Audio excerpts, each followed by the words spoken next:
Everybody, this is Jeff Veale, the business guru, coming to you once again from downtown Manila.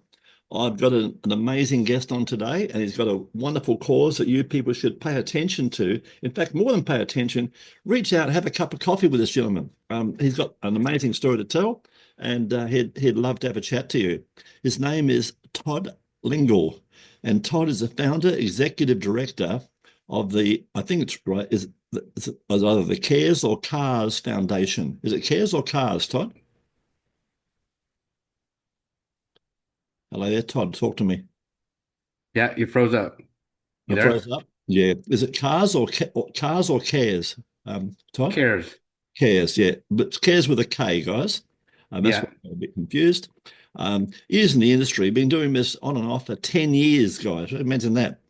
So it's a passion for him. It's the CARES Foundation, which is built on communication, trust, integrity, and helping others. And that's so important. Our key focus is to teach our teens and young adults to make better decisions to prevent unnecessary accidents and deaths in the future due to peer pressure, drinking, driving, and social media grooming. Ever so important, guys. You young people, listen to your parents. They've been there and done it. That's why they're trying to teach you, right? Key achievements of projects we've been told by multiple people that have had an influence on their lives. Helping others and saving lives is the most important thing to Todd. And his family. Nothing matters when it truly comes down to it. Personal motto of philosophy, and interesting fact about himself, he was one of the best footballers in the state when he grew up. And it's my great pleasure to welcome to the stage Todd. How are you today, my friend? Hey, I'm doing great. Jeff, how are you? Going fantastic. Even though it's a Awesome. Monday morning, I haven't mucked it up yet. I haven't unpacked it yet. So we're ready to go. Okay. Tell us about your journey and what inspired you to pursue this current career path. What's the backstory to all this? Tell us that story. Okay. Well, when I was 3 years old, my mom and my sister were killed by a drunk driver. Oh, awesome. And so growing up, we never really talked about my mom and my sister. It was the old adage of buck up, buttercup. That was kind of the adage. You just didn't talk about things, you just moved forward. Well, as I was going through in life, I always felt like there was something that was off, not right. And as I get older, I could feel that more coming out more. And I went to college and lasted about a year and a half. And there's so much I couldn't handle it, a lot of pressure. Mhm. And so fast forward, divorce, had to sell my business, got depressed, and my early 30s almost committed suicide. Mm. And I went to my doctor and I said, "Hey, you know what? I can't do this." I said, "I want to go to." So I grew up in a non-denominational Christian church my whole life, and I Mhm. said, "Hey, I said between God and the Christian counselor and myself, I'm going to figure out what this feeling I've had all my life." And through the 4 years of counseling, I was able to mourn my mom and sister's death, which I had never had a chance to do, which just took a lot of weight off my shoulders. And through that, I figured out what that feeling was I had my whole life was general anxiety and separation anxiety. And Yeah. so I've learned how to deal with that without medication. So that all toll and everything I've done in my life, I feel like has led to me where I'm at now with CARES Foundation. And the Mm. reason it's CARES is my mom's name was Karen and my sister was Shelly. So that's where the KARE is my mom, Karen, and then S for Shelly. So that's CARES. What a legend. And Yeah. yeah, and I started an organization and wanted to speak where I grew up in Idaho. And it was kind of crazy. I spoke at a church where my dad and stepmom go to church, and some of the people knew my mom when she was alive. And we're talking to the minister, and we figured out the minister's wife's grandmother was a first responder to my mom's wreck. Yeah. And so I talked to her, and she told me all about the wreck and everything. And she said when my mom died, when she got there, she was giving my sister a hug. My mom was giving my sister a hug. And so if you look at my logo, if I can get it in there, Yeah. you Yeah. see the leg of the K that wraps around the other. Yeah. Yeah. Love it. Significant of my mom giving my sister that last hug. And then the color blue, my dad said it was my mom's favorite color. So Mm. that's how the name came about. Fantastic. Yeah. What a story. What a legacy, my friend. Um, Thank you. Moving on, what's been the most challenging aspect of your work and how are you overcoming that? I think the most challenging, Mhm. is what everybody says is funding for a nonprofit, Yes. marketing and funding, because some people won't even listen to what you're doing, Unbelievable. and and Talk and something over some to them, will. and they understand.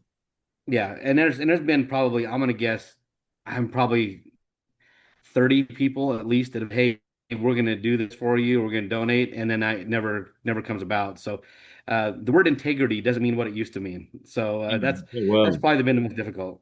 yeah, I got to tell you a story about integrity. Over the years, guys, I'm an old guy, I'm 77. Over the years, I've sent five acquaintances or friends a gold watch. On the back of that watch has been one word, including my own watch, integrity, right?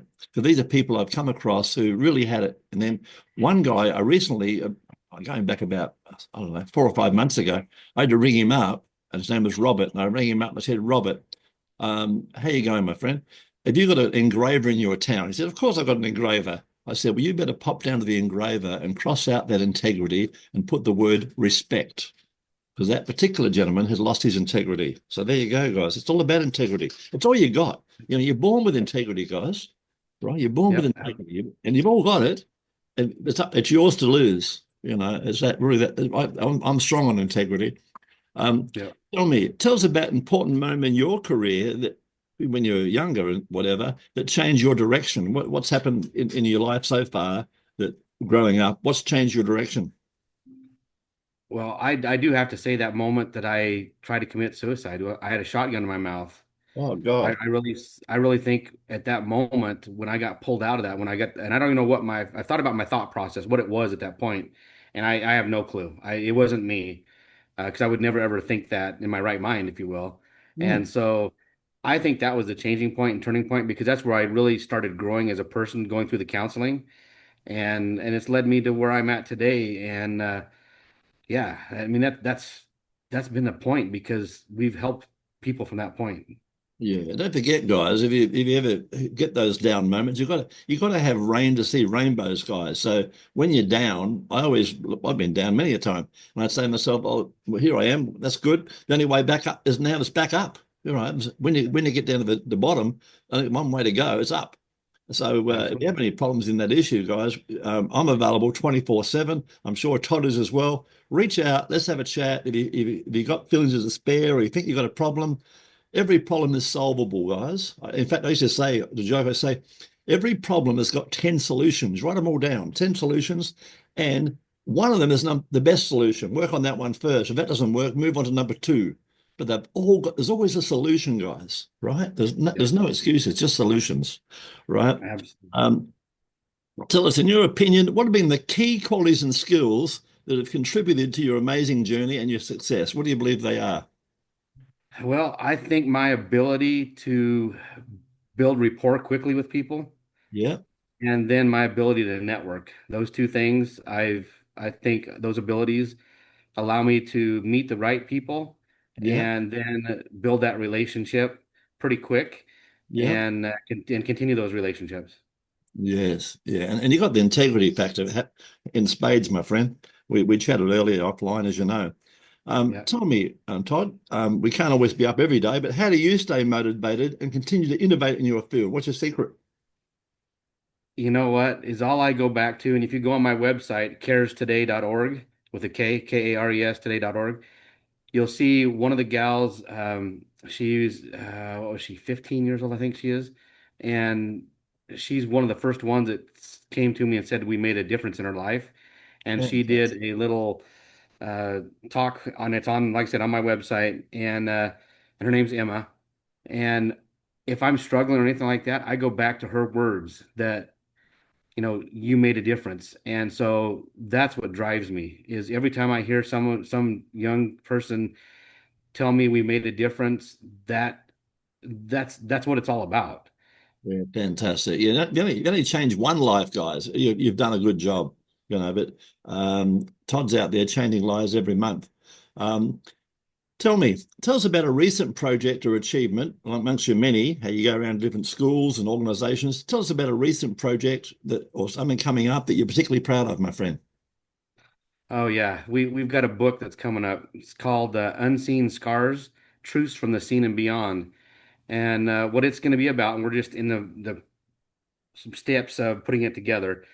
What it's going to be is going to be 50 people or 60 people, like a story like mine, or a first responder that there's been an accident, or I mean a Wow. wreck that was very, touched them.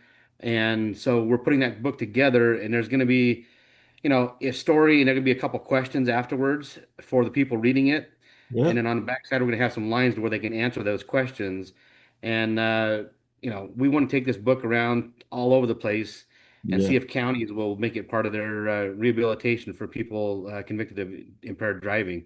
And we're Yeah. hoping that will not only save lives and help, but it'll also help fund CARES Foundation so we can save more kids and help more people. Yeah. I love it. I love your mission, my friend. Tell me, a 20-year-old comes to you, and he's a nephew, niece, your son, daughter, and they ask you, what advice would you give me? I'm not sure what I want to do with myself. What advice would you give them? The first advice I would say is let's sit down if you have time and have a chat. And that chat would be, what are your goals? Yeah. What are some goals in life? What's your If somebody passion? if you don't set long-term goals, like I mean even retirement goals, what do you want for retirement? Yeah. See yourself retiring and then go backwards into that and Mm, say, okay, this is what I want, this boom, boom, boom, boom, and come back to current. Okay, mm, what am I doing currently to achieve those goals for the future? yeah. And that will help sometimes as you work through that, it'll bring up ideas that they've had in their head from maybe from years before that they just never thought about. Maybe it's from a kid. And you sit down and you get that right today's goal within a year. What do you want to do? Yeah. Very, And very nice. I think that really would help drive with kids. Yeah, and I'd say find your passion. If you've got a passion, guys, you're going to change the journey many times. It's a twisty road, as we all know. And Yeah. I'd say get a mentor. Any industry you're interested in getting, reach out to someone like Todd or myself, someone who's been there and done it, and get a mentor. And trust me, you'll save 5 or 10 years off the journey, and you'll be so far ahead. In fact, I read a book years ago. I think it might have been Rich Dad Poor Dad, because I've read thousands Yeah. of books. The story of our two guys. One went on to get this job. It was $20 an hour, but he more or less stayed where he was for years on $20 an hour. The other guy went and worked for a rich guy for free, and he learnt the lessons of how to make money, and he himself became a multimillionaire. Right. So Yeah. it's all about the lessons, guys, and yet the lessons are all around you every day of your life. Right. Yeah. Um, Todd, you're at base camp now. You're still climbing the mountain. Looking ahead, what are your goals and aspirations for the future, my friend? Oh, my goals and aspirations. My goals are for every kid out there or person to know that CARES Foundation name. And so as a place where they can call and they can be safe, they can know that it's a safe place to call and they'll get help. That's the big goal, and saving lives. And I do a camp called Camp Cares. We'd like to have a camp in all 50 states or purchase ground and have the kids come to us that we can help them and know that they're not alone. Yeah, very nice, very nice. What a wonderful cause. How can our listeners and people watching this amazing podcast, what's the best way to reach out and have a chat to you, or even, and of course, help donate to this wonderful cause? What's the best way to reach out to you, Todd? Yeah, the best way is probably the website at caretoday.org. That's KARES today.org. And if you say contact, it'll email me. I actually have my cell phone on there, and I'll tell you my cell phone now. It's an Oregon phone. I'm in Arizona, but it's 541-490-5171. Fantastic. And like you said earlier, I'm available 24/7. A friend of mine actually mistakenly called me at 3 o'clock in the morning last week, and uh, and he goes, "Oh man, I'm so sorry that I called you." And I'm like, "Dude, you need something? Is something wrong?" He goes, "No, I've been working something really late." But he said, "It's a good test, though." He said, "You told me at 24/7, and you do actually answer the phone."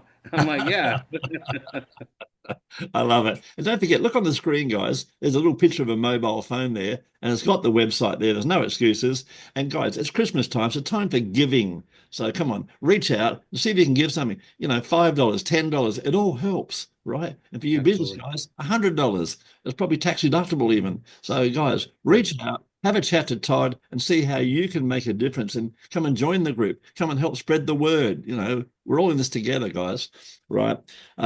So before we wrap it up, Todd, tell us a fun fact about yourself that most people do not know. Well, I used to be one of the top football players in the state of Idaho when I was in high school, and I ran the 40 in 4.5. So I was Wow. pretty speedy. Yeah, But pretty bloody not amazing. now. Yeah, pretty amazing. Well, you got the memory, you know. Sports a great leveler, Yeah, guys. You know, and you young kids out there, yeah. play some sort of sport, guys. It's a teamwork makes the dream work, you know. And guys, speaking of dreams, 15 Minutes of Fame is a podcast. It's all about you. I want you to think about this. A TV commercial would set you back $20,000 in your state. And what happens, as soon as it comes on, people jump up, they go to the fridge, they grab a beer or a hot dog or go to the toilet. And they miss the whole darn thing. You want to try 10 radio spots, no problem with that. That costs you about 3 to 4,000. And guess what happens? They play them at 1 or 2 o'clock in the morning while people are asleep, right? However, come on, 15 Minutes of Fame. We'll make you more famous. We'll put you across Reddit, Quora, LinkedIn, Facebook, our Facebook group of 6,500 people, and of course, YouTube, with all your social media links, potentially putting you in front of hundreds of prospects. So there's the invite, guys. Don't forget to like and subscribe to this channel. And more importantly, put your hand in your pocket. Do it now. Reach out, have a chat to Todd, or consider making a donation, guys. You know, that's my challenge to you. All right. Once again, you've been an awesome guest, Todd. Any last words, my friend? Just if you need help or need anything, or you know somebody that's in trouble, let us know. Yeah, fantastic. You're doing a wonderful job. Thanks, Todd. Thank you.